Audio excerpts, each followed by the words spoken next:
এটি নিউজ দেখছেন। ইসলামী bank happening পয়েন্টে আপনাদের সাথে আছি আমি জাকিয়া জাবের। দর্শক, আসছে ৬ জুন সংসদে বাজেট অধিবেশন। অর্থমন্ত্রী আবুল হাসান মাহমুদ আলী বাজেট প্রস্তাব সংসদে করতে যাচ্ছেন। মোট ৮ লক্ষ কোটি টাকার বাজেট এবার ঘোষিত হবে। প্রতি বছরই বাজেট যায়, বাজেট আসে, তবে গরিবের ভাগ্য আসলে কতটুকু উন্নয়ন হয়, তারা আসলে কি পায়, এই বিষয় নিয়ে আজ আমরা কথা বলবো। আমাদের সাথে আজ যুক্ত হবেন এ বিষয়ে কথা বলতে অধ্যাপক ডক্টর আহসানুল আলম পারভেজ, অর্থনীতি ও বিনিয়োগ বিশ্লেষক। আপনাকে স্বাগত জানাচ্ছি আমাদের আজকের আয়োজনে। জি, এই যে বলছিলাম যে প্রতি বছরই বাজেট আসে, বাজেট যায়। বাজেট ঘোষণার পর দেখা যায় যে অনেক পণ্যেরই আসলে দাম বেড়ে যায়, ফলে গরিবের জন্য আসলে বাজেট এই বাজেট অধিবেশনটা এক ধরনের আতঙ্কই বলা যায়। গরিব মানুষ আসলে প্রতি বছরের বাজেট থেকে কি পায়, আদৌ কি তারা কিছু পায়? আপনাকে সালাম, আপনার মাধ্যমে আপনার কোটি দর্শককে সালাম, শুভেচ্ছা। জি, ওয়ালাইকুম দেখেন, সালাম। আপনার প্রশ্নটা বেশ গভীর। তো প্রথম আমি শুরু করবো এভাবেই। বাংলাদেশের প্রতিটি মানুষ জানে, সব মিডিয়া জানে যে বাংলাদেশের অর্থনীতির প্লেন, আমাদের অর্থনীতির উড়োজাহাজটা বাম্প করছে। সো এটা প্রধানমন্ত্রীও বলছে, সবাই বলছে। তো এমতো একটা অবস্থায় আমি কিন্তু খুব ধৈর্য নিয়ে আজকে কথা বলবো। জেনারেলি আমি একটু উত্তেজিত থাকি। আপনি যা বলেছেন, বাজেটে গরিব মোটা চাল, ডাল, মানে খাওয়ার গ্যারান্টিও পায় না। আমাদের এখানে বাজেটের পরে বা সারা বছর গরিব মানুষ খেতে পায় না। গরিবের বাচ্চারা রেডিসন বা বিভিন্ন হোটেলের সামনে ডাস্টবিন থেকে খাওয়া কুড়িয়ে নেয়। তাই বাজেটে অন্যান্য বছর যা হয়েছে, এবছরও গরিবের জন্য তাই থাকবে। এবং আমি একটু ডাটা দিয়ে বলবো। আমি যেটা যে গরিব নতুন কিছু গরিবের জন্য সুসংবাদ এই বছরও নেই, কারণ সামাজিক আহ, নিরাপত্তা বেষ্টনী, সোশিয়াল সিকিউরিটিতে অলমোস্ট একই পরিমাণ অর্থ বরাদ্দ দেওয়া হবে। তো গরিবের জন্য কোনো সুখবর নেই। গরিবের জন্য আপনার দুঃখের খবর আছে, যেটা আপনি ইঙ্গিত দিয়েছেন। সেটা হচ্ছে, আপনার ওই ইঙ্গিতে দুটো কথা ছিল।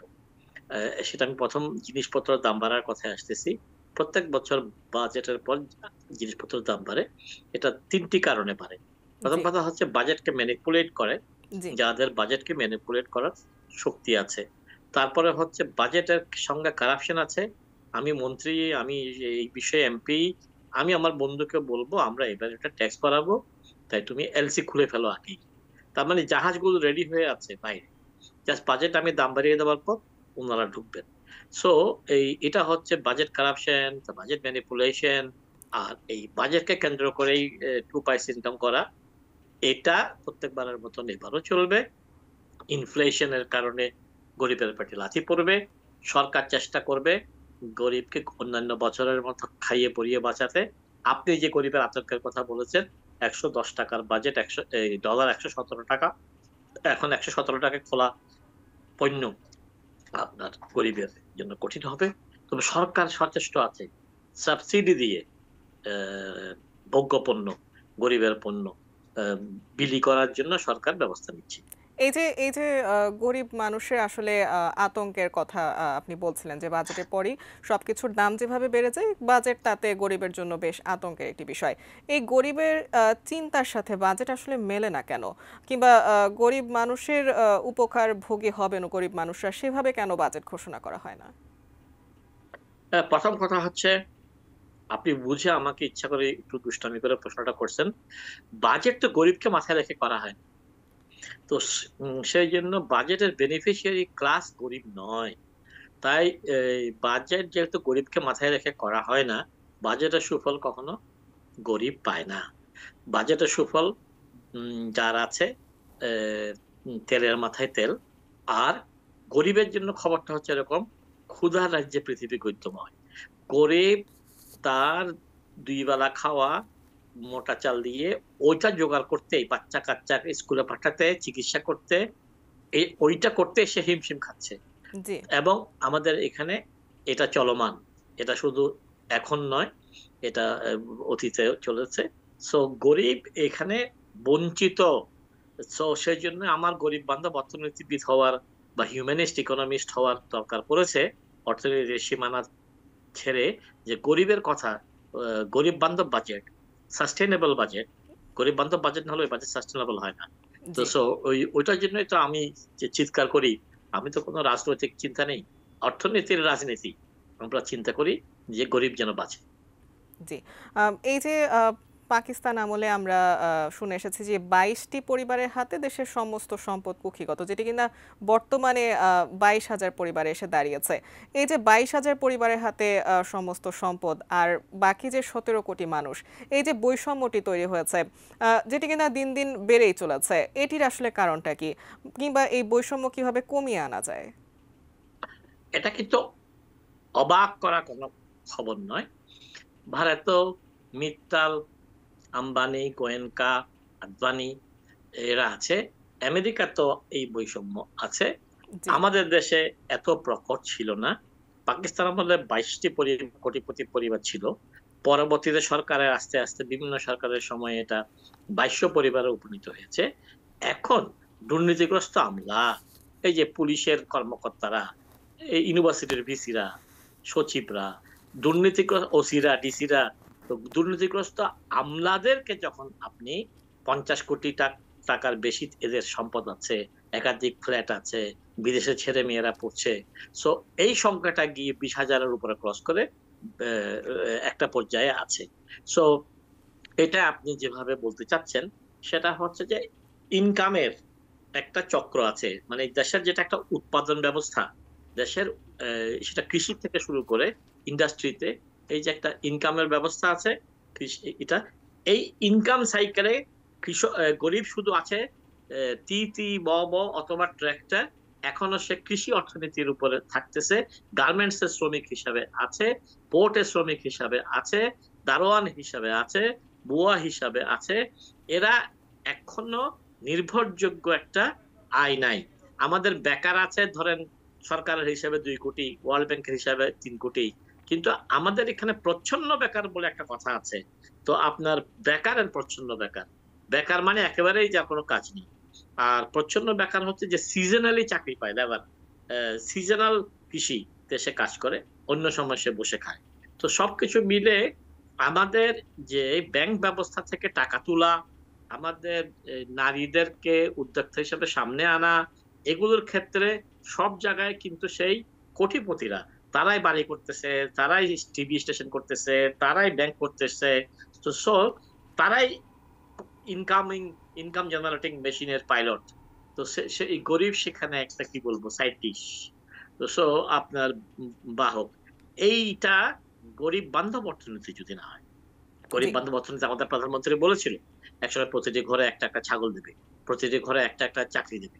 প্রতিটি ঘরে একটা একটা চাকরি দিলে আমাদের প্রায় 30 লাখ শিক্ষিত বেকার আছে। 30 লাখ শিক্ষিত বেকার যদি চাকরি পায়, তাহলে জি 30 লাখ পরিবার, অথচ সে 4 জন করে 1,20,00,000 লোককে সে টানবে। সেই এই ওরকম কোনো উদ্যোগ আমাদের নেই। কর্মসংস্থানের ক্ষেত্রে পরিকল্পনা নেই। বিদেশে লোক পাঠানোর ক্ষেত্রে ব্যর্থতা, এবং বরং মালয়েশিয়াতে যাওয়ার টিকিট বিমান লক্ষ টাকার বেশি করেছে। সবকিছু হচ্ছে গরিব বিরোধী। সো এবং তাই অর্থনীতিটাও সাস্টেইনেবল হচ্ছে না। জি এই এই মাননীয় এই প্রধানমন্ত্রী জি দ্বারা করতে পারতেছে না। জি এই যে গরিব মানুষকে কিভাবে আরো কর্মক্ষম করা যায়, তাদের এই বিশাল জনগোষ্ঠীকে কিভাবে স্বাবলম্বী করা যায়, এই বিষয়ে আমরা আরো কথা বলবো। গরিব এবং গরিবের ভাগ্য এবং বাজেটের বিষয় নিয়ে আরো কথা বলবো। তার আগে আমাদের একটি বিরতির সময় হয়ে গিয়েছে, আমরা একটি বিরতি নিয়ে ফিরছি। দর্শক, ইসলামী ব্যাংক হ্যাপেনিং পয়েন্টে নিয়ে নিচ্ছে একটি বিরতি, আমাদের সাথেই থাকুন।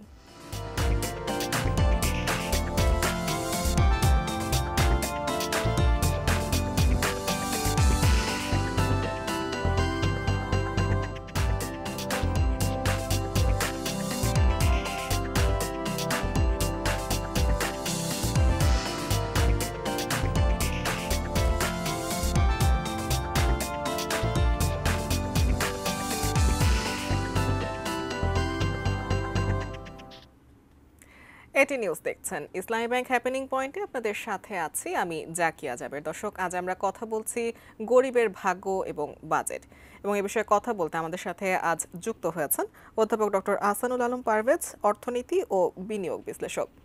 জি আহসানুল আলম পারভেজ, আমরা বিরতির আগে আসলে বেকারত্ব নিয়ে কথা বলছিলাম। আপনি বলছিলেন যে দেশে ৩০ লক্ষ শিক্ষিত বেকার রয়েছে।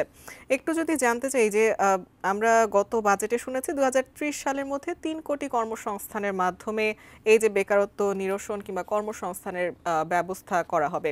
এখন পর্যন্ত সেটির আপনি কোনো বাস্তবায়ন কিংবা প্রতিফলন দেখতে পাচ্ছেন কিনা? আমি পুরো বিষয়টা আপনার মতো করে দেখছি না। দেখেন, সরকারের সুদৃষ্টি আছে, সরকারের সদিচ্ছা আছে। কিন্তু বাস্তবতা আপনাকে দেখতে হবে। সরকার যতই স্বপ্ন দেখুক আর দেখাক, বাস্তবতায় আমাদের অর্থনীতি, বিশেষ করে এই যে গ্লোবাল রিসেশন, আমাদের রাশিয়া ইউক্রেন যুদ্ধ, মিডল ইস্টের যুদ্ধ এবং বিশ্বমন্দা, সবকিছু মিলে আপনাকে বুঝতে হবে যে আমাদের এখানে কি কর্মযোগ্য অর্থনীতি বেগবান হচ্ছে, সচল হচ্ছে, নাকি ম্রিয়মাণ হচ্ছে। এটা মার্কেটে ঘুরলেই ঢাকায় জানতে পারা যাবে। মিডিয়াতে মধ্যবিত্তের কান্না শুনলেই বুঝতে পারা যাবে। তো আমাদের এখানে বেকারের সংখ্যা বাড়ছে, চাকরি মানুষ হারাচ্ছে। তাই সরকার যত চেষ্টা করুক, আমি কখনো বিশ্বাস করি না যে ২০৩০ সালের ভিতরে ৩ কোটি বেকারকে কাজ দেওয়া যাবে। কারণ আমাদের প্লাসে মাইনাসে আমাদের এখানে সরকার কিন্তু লোক নিচ্ছে, কিন্তু আমাদের এখান থেকে বেকার সৃষ্টি হচ্ছে, যেহেতু বিজনেস ইন্ডাস্ট্রি ম্যাক্সিমাম মানুষকে কাজ দেয়। ইন্ডাস্ট্রি তো ভেঙে যাচ্ছে, কারণ হচ্ছে ওইটা বিশ্বের কথা পরে আসি, এই গার্মেন্টস এর কথা। কিন্তু শিল্প ক্ষেত্রে, ইম্পোর্টের ক্ষেত্রে আমাদের যেহেতু ডলারের দাম বেড়ে গেছে, ট্যাক্স বেড়ে গেছে, আমাদের এনার্জি নাই, তো আমাদের গ্যাস বিদ্যুৎ এগুলো দিতে পারতেছি না, তাই ইন্ডাস্ট্রিয়ালিস্টরাও আপনার পুরো মাত্রায় উৎপাদন করতে পারতেছে না।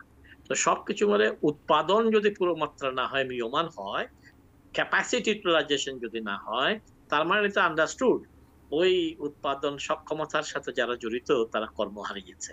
তো এই জন্য এটা একটা আন্তর্জাতিক এবং ডোমেস্টিক দুইটা অর্থনৈতিক চাপের কারণে আমাদের এখানে বেকার সংখ্যা বৃদ্ধি পাচ্ছে, জি। কমছে না।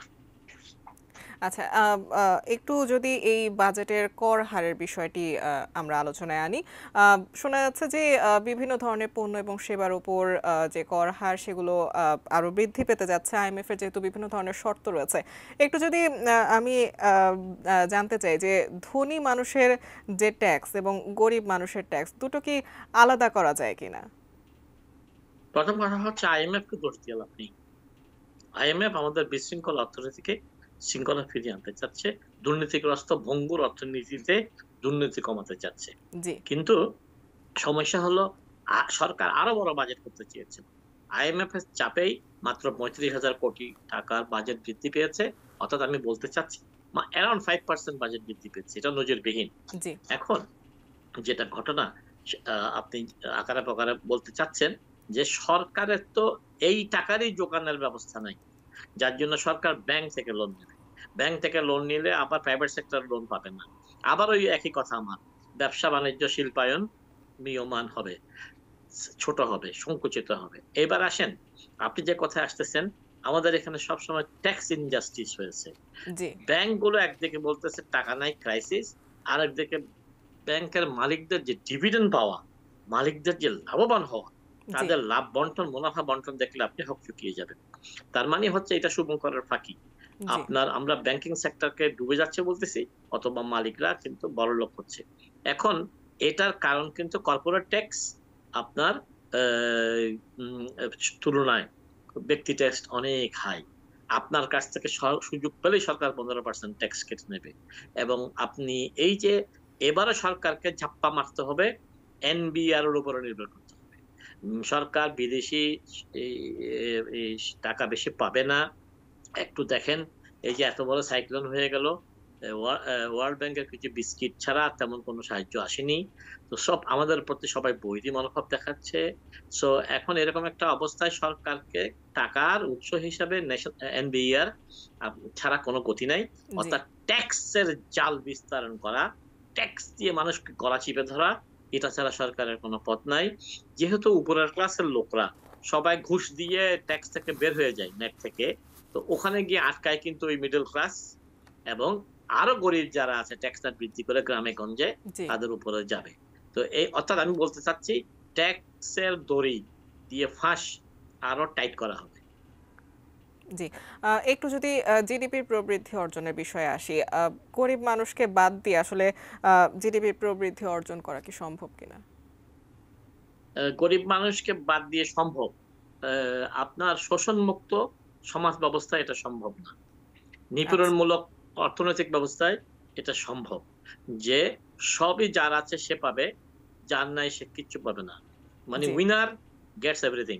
তো আরেকটা যেটা আপনি বলতে চাচ্ছিলেন, আমি একটু আশার আলো দেখাতে চাই। জি, আপনি বলতে চাচ্ছিলেন যে ট্যাক্স না হলে অন্তত ভ্যাট। ভ্যাটের ক্ষেত্রে ভ্যাট ইনজাস্টিস যেটা হচ্ছে, অর্থাৎ এই আমার শত কোটি টাকার মালিক এর ছেলে যেই চিপস খাচ্ছে সেটা তো যেই ভ্যাট, আর রিক্শাওয়ালার ছেলে যেটা খাচ্ছে সেটা তো সেই ভ্যাট। জি, এখানে আমরা ভ্যাটকে ক্যাটেগরাইজ করতে পারি। অর্থাৎ ধনাঢ্য ব্যক্তিরা যে সমস্ত জিনিস কনজিউম করে সেই সমস্ত জিনিসের ভ্যাট ১৫ থেকে ২৫।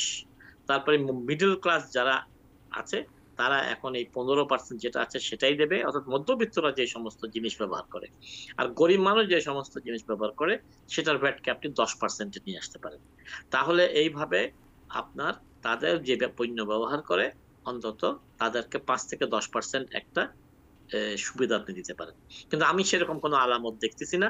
কারণ এই বাজেট কখনো গরিব বান্ধব হচ্ছে না। এবার অন্তত সরকার চেষ্টা করেছে যে সোশ্যাল সেফটি নেট টা অন্তত একই রাখতে। মানে কমায়নি। এটাতে আমরা খুশি না। সামাজিক নিরাপত্তা বেষ্টনী বৃদ্ধি করা উচিত ছিল অর্থমন্ত্রীর জি। এবং আপনার যারা এটার সাথে জড়িত। আচ্ছা। আমরা আসলে আমাদের আয়োজনের একেবারেই শেষ পর্যায়ে চলে এসেছি।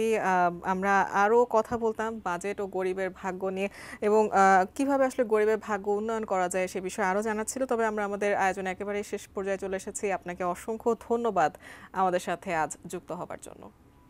আপনাকেও ধন্যবাদ। সবাইকে ধন্যবাদ। Thank you. জি। দর্শক, ইসলামী ব্যাংক হ্যাপেনিং পয়েন্টে আমরা একেবারেই শেষ পর্যায়ে চলে এসেছি। বাজেট এবং গরিবের ভাগ্য নিয়ে আমরা আজ কথা বলছিলাম।